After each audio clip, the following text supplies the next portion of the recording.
Nous allons parler sur le problème qu'il y a en ce moment avec le nomade digital et Enisa. Nous partons de la loi 14/2013 sur l'internationalisation des télétravailleurs et leur régime en Espagne. Cette loi vient d'une modification de la loi des startups et les articles les plus importants ce sont les 74 bis, ter et quater. Cet article, qu'est-ce qu'il dit? Il dit qu'un télétravailleur qui travaille à son propre compte peut s'installer en Espagne pour travailler pour une entreprise étrangère, ou un travailleur d'une entreprise étrangère qui travaille pour une entreprise étrangère peut venir s'installer au compte de cette entreprise et s'inscrire sur le régime fiscal espagnol de autonome.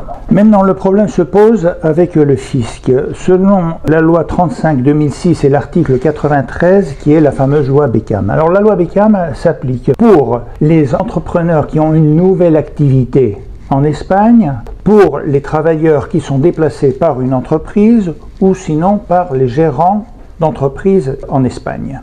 Nous savons tous que cette loi Beckham permet d'être taxé à 24% jusqu'à 600 000 € de revenus. Qu'est-ce qui se passe? C'est que le fisc exige automatiquement que n'importe qui est autonome doit avoir un certificat de Enisa, ce qui n'est pas le cas, et voilà le motif de nombreux refus pour la loi Beckham en Espagne.